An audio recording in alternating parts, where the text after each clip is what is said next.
How to have an affair without getting caught or making out in a sleazy motel. Here's secret number 2 for those of you who have been paying attention.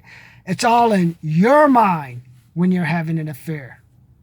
No one else's. Remember, secret number 2, it's all in your mind when you're having an affair and not getting caught. I know some of you are thinking, well, I could... people are telling me like, oh, you should work it out, or you should go to a psychiatrist, or your wife or husband, just talk to them and just let them know how you're feeling, and they'll give you what you want. If they were going to give you what they want, like, they would have already done it. If you said a wife, you're like, honey, I just want you to wear a skirt. Or if you have a wife, honey, I just want you to just don't drink beer when you kiss me when you work out. Or honey, don't wear those tacky socks when we work out. They haven't done it by now, and when they tell you to do it, they're not going to do it. And that's when people get tricked, because you think, hey, people start giving you advice. Oh, yeah, I did this when I was wife. I did that. Or happy life, happy wife. Well, what does that mean? The divorce rate is 47%. So you're trying to say 47% of the people don't know how to make their wife happy and 53% do? What about like the 15% of women who are having affairs with their husbands right now?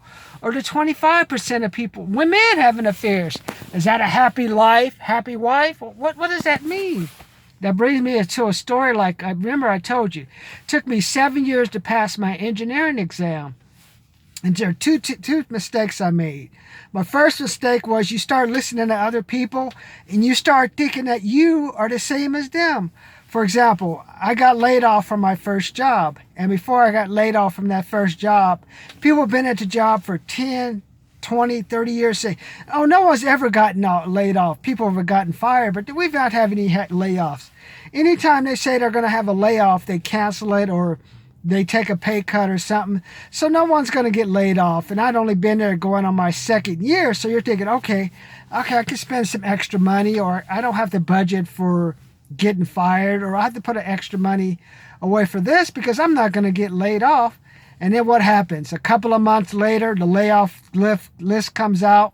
My name is right there at the cutoff line, which means I was going to get cut. So like, instead of being prepared for the past 3 months, now I had too much. I had to scramble to get my certifications for like engineering exams. So I was going back and forth, begging people, I need you to sign this. I need you to sign this, because if you don't sign it, I'm not going to be able to put in the proper application paperwork. Also, I didn't have time to save up extra money to pay for the rent, or just start like getting mentally prepared on, okay, I'm going to get laid off. Like, what's the structure I have in place? How's my resume? What do I want to do? Do I want to get a bridge job, or do I want to get right back into the regular job? So those are mistakes I made listening to people like, oh yeah, you're not going to get laid off, or oh yeah, if you get laid off, they'll transfer you to somewhere else. So you don't have to worry about it. That was mistake number 1. And then another thing I didn't realize is once they find out you're going to get fired, then they don't want to associate with you, or you start giving you the crap jobs because you know you're not going to complain, or even if you complain, it doesn't matter because you're going to get laid off anyway. So you have people, I remember I was working my final job, I was working as a as-built person, so they just kept giving you these crap jobs, and then like, I want you just to go through these plans, mark the portions that are wrong, and then give it to me. So I did that for 3 months because they said, well, we don't want to have to give you any type of engineering or construction projects to work on because you're going to be laid off at the end of the month anyway, or at the end of June, depending on when they were giving me assignments. So you're a short timer, so I don't want to give you any assignment. And then people don't want to pay attention to you. Oh, you're not going to be around anywhere. You're a short timer. You're going to get cut. So now if I was smart, I've already prepared, but mistake number 1, I assumed I was like everyone else. And then I did this again when it came to passing the engineering exam, which took me 7 years to pass. Because once you get the engineering certification, they call it a PE, as a civil engineer, you usually get a 5 to 10% raise. So it looks easy. You're thinking, hey, I get that 5 or 10% raise, I get more money. But you forget how difficult the test is. So like, the test is like going through three doors, or 3 like Indiana Jones. You're going through 3 little traps to get to the cheese. So One's an 8-hour test, one and two 4-hour tests. And also there's also a take home, so there's actually four. But the take home was pretty easy. If you just kind of look up the answers, it's a take home test. So it took me about during the first couple of years, you're so eager to pass the test. Did you start listening to people's advice? They're like, say, hey, you should don't take the test. Don't study every subject. Just study one or two subjects, and the rest, bring your books and look for the answers during the test. So you tried that one strategy, failed the exam. Then another strategy is study all the subjects and related to the job that you're doing, and on those areas that are outside your test, don't study. For example, say I did hydraulics. I was doing hydraulics and math. Well, do only do the hydraulic and math problems, but don't pay attention to the steel and concrete problems. So then you go into the test with that strategy, fail. Or hey, here's another strategy for the survey. Only study those problems related to vertical curves, horizontal curves, and how you use a measuring stick and survey law. Forget the other ones related to datums or reference points going to the test, fail. It took me 2 to 3 years of failing the test to realize you can't just say, hey, I'm just going to do what someone else does, because your experiences, what you're working with, like what's your retention rate, that impacts everything when it comes to a test like this. It's not a test of how you do against everyone else. In the end, I realized it's a test of how I do against myself. So then when I started saying, okay, I can't do what other people are doing. I got to find out where I'm strong, where I'm weak. And even if I have an area where I don't know how to do the problems, I got to understand the concepts. So then I would study.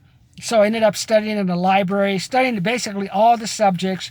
I knew the ones that were good in, studied those. But then I would also have to go study the ones like, say, for steel and concrete. Soil mechanics, which I failed twice in college. I had to study twice as hard to understand how to do the problems at a basic level, because you have different books and stuff. There's only so many formulas that you can use, or so many problems that you can have, even in the open book test, because in the end it's basically practicing so many problems that when I see the problem, I know how to do the formula. I outline the problem, do the problem, get the correct answer, get the points. So that's what I learned just by listening. That's like when trying to like relate to other people, how they say or things that they're thinking. It's great and all, but can you apply it or not? So basically, when you hear people like say, hey, my wife's going to do this, or she's going to like let me go here, like my wife is like going to maybe kiss me or dress sexy for me, she does it. Your husband, and the husband doesn't get in shape, he's like 10 or 20 pounds overweight. That's why I say you got to learn how to have an affair. The affair is like, what do you want? What type of affair do you want to have? Do you want a threesome? Do you want like a young girl? Do you want a young man? Do you want to go the other way? I mean, what are you thinking about? But only you know the unique affair you're going to have. But the easy way to have it without getting caught, just have it in your mind. Imagine that you're doing this. Imagine you're going away off to an exotic place with some woman. Don't worry, in a couple of years, you'll be able to have like the VR, visual goggles and stuff. Tap into it and you'll actually be able to do it. Having an affair without getting caught will actually be a reality. But until then, till you connect to mysterious people all over the world who you're having affairs, same thoughts, you got to do your own thing, or do what you have to do. Then you come back to your reality, because you can't just get a divorce. It's easy to get a divorce, but hey, why don't you try to have an affair in your mind for a while? See if that works. See if that helps stabilize the tension in a relationship without getting caught. And even if you're having it in your mind, you're also developing strategies if you actually want to do it in the future. You've run through so many scenarios that if the person asks you about a certain thing, you just say, oh no, because basically you've had it in your mind so many times. If you got to lie about having an actual affair, you'll know how to lie without getting caught, having no type of eyes, facial things or anything. Just say, yeah, I did it. So that's what I want you to learn from secret. That's the lesson I want you to get from secret number 2. You got to learn how to have an affair in your mind first. Do it enough times. If you want to, if you have to, take it out in the real world, and you won't get caught.